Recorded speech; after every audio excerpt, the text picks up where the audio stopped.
거지 같은 그림은요, 제 눈에도 거지처럼 보입니다.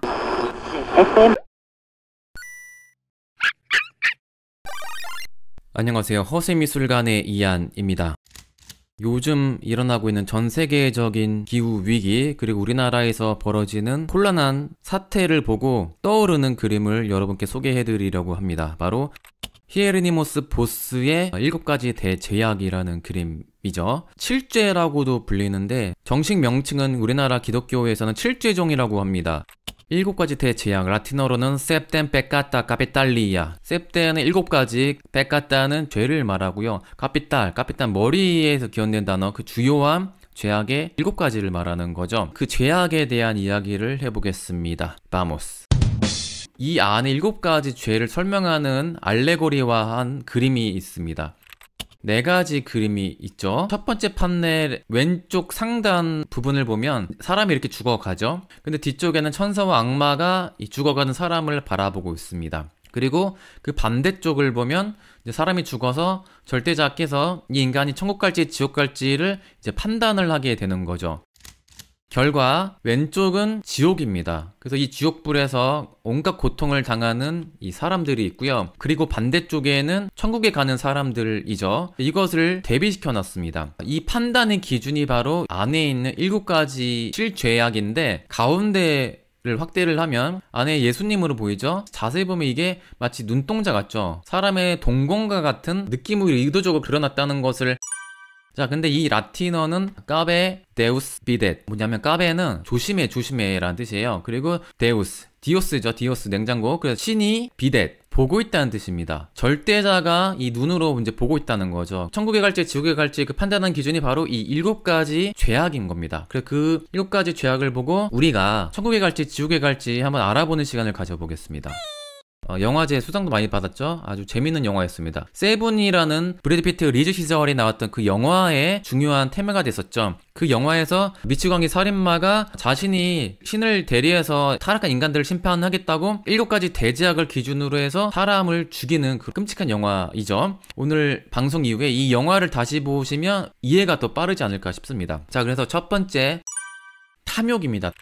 라틴어로 아바레띠아라고 하는데 한편으로는 인색하다는 뜻이기도 하죠. 그리고 영어 아버리스의 어원이기도 합니다. 주로 물질에 대한 욕망이죠. 물욕입니다. 이 물욕은 세상의 모든 불공정함의 기원이기도 하죠. 그에 따라서 파생되는 폭력, 강도, 속임수, 권력 남용 등이 탐욕에 의해서 나온다고 볼 수가 있고요. 그래서 이 보스라는 화가는 탐욕에 의한 결과 부패한 재판을 예로 삼았습니다. 그래서 부패한 배심원들, 뇌물 받는 판사, 그리고 상소하는 이제 불쌍한 사람이 있습니다. 어떻게 보면 보스가 살았던 15세기 말에 그 혼란했던 그 타락한 인간 세상을 그려놨다고 볼 수가 있는데 이것은 우리 시대에도 해당되는 예시라고도 볼 수가 있습니다. 자, 근데 이 탐욕에 의한 그 결과 지옥 가면 기독교에서는 디테일한 형벌까지 정해놨거든요. 끓는 가마솥에 들어간 형벌을 당한다고 합니다. 끓는 물에 이제 들어가는 거예요. 정말 끔찍하죠. 두 번째가 바로 시기, 질투입니다.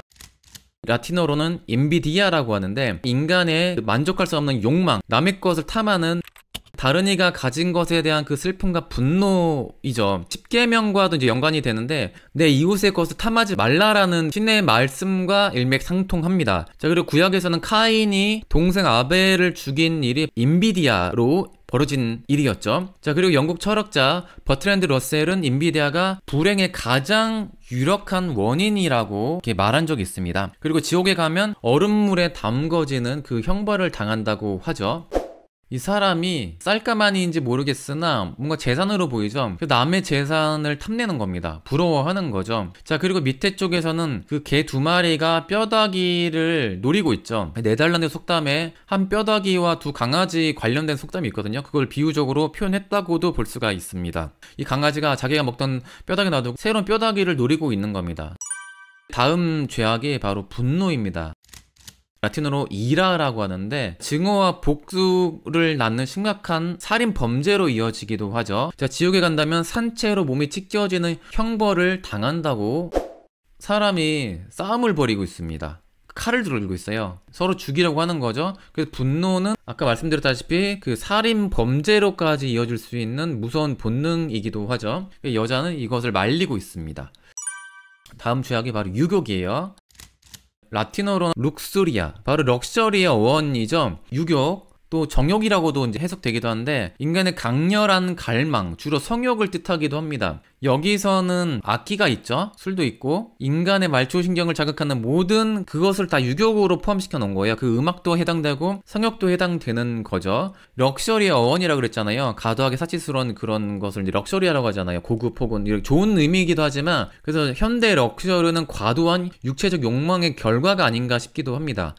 자, 이걸 비유적으로 그려놨는데, 자, 광대를 보이는 이 사람들이 엉덩이를 내리고 때리고 있습니다. 그러니까 변태스럽죠? 바람둥이 남녀가 이렇게 술을 마시고 노닥거리고 있습니다. 만약 이들이 지옥에 가면요, 불과 유황에 쪄지는 형벌, 그 바로 불지옥은 주로 성욕, 유격과 관련된 죄인들이 가는, 그리고 식탐입니다.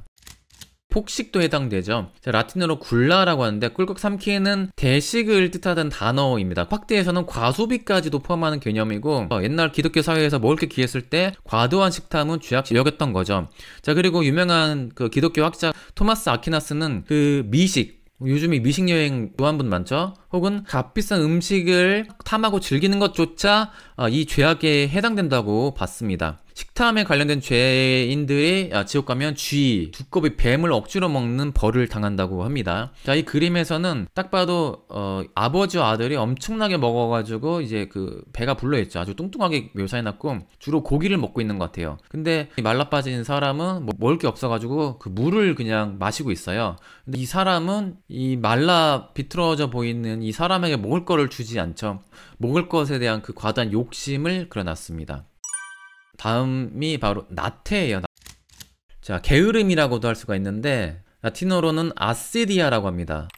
냉담이라고도 번역을 하는데, 기독교 사회에서는 과거에 노동을 굉장히 중요시 여겼죠. 해야 될 일을 미루는 게 습관이 되고 하지 않는 것을 경계하는 거죠. 그 행동이란 것은 선을 행하는 거예요. 그러니까 선을 행하는 그 의무에 대한 무관심입니다. 그렇게 되면 타인에 대한 무관심, 주변에 일어나는 일에 대한 그 무기력함이에요. 요즘 사회에서 넓게 따지면 사회적인 책임을 회피하는 그 죄악으로 이어지는 심각한 나태, 아시디아 관련된 죄인들이 지옥 가면 뱀구덩이에 던져지는 형벌 당해서 결코 게을러질 수 없는 그런 벌을 당한다고 합니다. 이 성직자가 수녀님처럼 보이죠? 잠자고 있는 사람을 깨우는 것 같아요. 너 지금 착한 일 하러 가야지, 좋은 일 하러 가야지. 근데 이 사람은 귀찮은 거예요. 그냥 자고 있습니다.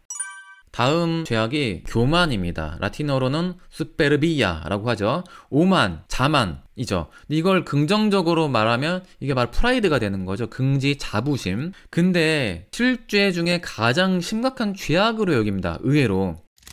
근데 왜 그러냐면 이 교만이 나중에 심각한 범죄로까지 이어지는 무서운 죄악이거든요. 그래서 이 죄악을 모든 죄악의 아버지로 표현하기도 합니다. 부패한 이기심, 다른 이의 업적을 인정 안 하는 자세, 그리고 인간의 한계를 인정 안 하는 인간의 그 오만함. 자, 단테는 이웃에 대한 증오와 경멸로 변질된 자기 사랑이라고 표현하기도 했습니다. 남을 무시하거나 비난하는 행동으로 이어진다는 그 문제점이 있는 거죠. 그래서 교만, 오만은 과도한 우월의식을 낳고 또 권위의식을 낳죠. 권위의식 혹은 우월감은 여러 인종적 갈등을 낳습니다. 대항해시대 이후에 제국주의, 식민주의를 낳았고요. 또 현대사회에서는 인종차별을 낳았습니다. 대표적인 예로 이 오만함, 교만함이 강하면 나치 히틀러를 낳게 하는 아주 무서운 죄악이기도 하죠.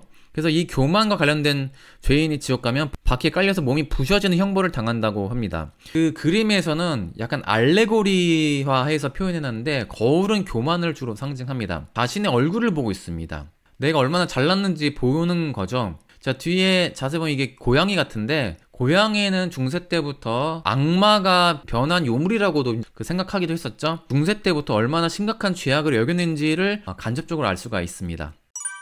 오해할 수는 있는 게 있어요. 제가 말씀드린 이 7가지 죄악이 솔직히 인간의 본성이기도 하거든요. 이렇게 태어난 걸 어떻게 해? 그러니까 인간은 태어나면서부터 죄를 가졌다고 하잖아요. 그게 바로 원죄라는 거죠. 근데 이것까지 너무 뭐라 하기도 그래요. 인간의 본성인데. 근데 이 감정 자체를 문제 삼는 게 아니라 이 감정을 억누르지 않는 것부터 발생하는 그 죄악을 심각하게 여긴다고 봐야 돼요. 그러니까 이 본성 자체를 문제 삼는 게 아니라 그것을 통제하지 못해서 죄악으로 벌어지는 그 것을 경계하는 거죠. 저도 그렇고 우리가 악마를 인식하지도 못하고 살고 있지 않았나. 일과지 원죄에 대한 그림을 옛날에 프라도 미술관에서 이야기했을 때 그냥 일과지 죄야, 이거 인간의 본성인데, 옛날 기독교 사회 너무 빡세게 죄악을 너무 이제 인간을 몰아붙인다 생각했거든요. 근데 그게 아니라 그 단지 칠제 안에 있는 그 겉보기만 그런 게 아니라 그로 인해서 파생된 죄악들을 경계시 여기는 겁니다. 그래서 요즘 바이러스 사태, 그리고 최근 벌어진 우리나라의 대혼란도 역시 그 근본적인 이유를 따지면 그 인간이 가진 그 일과지 대죄악에서 벌어진 일이 아닌가. 다른 사람 몰라도 스스로 진정한 기독교인이라고 생각하는 분들은 이 칠제악이 가지는 진정한 의미에 대해서 성찰해보는 시간을 가져야 되지 않을까 생각해 봅니다. 자, 아무튼 방송을 심각하게 잘 들어주셔서 감사합니다. 저는 이한이었습니다. 구독, 좋아요 안 누르면 칠제 중에 어디에 해당될까요? 지금 생각 중이에요. 나태입니다. 남에 대해서 무관심한 태도죠. 저에 대한 무관심도 죄악입니다. 뭔 소리야. 감사합니다.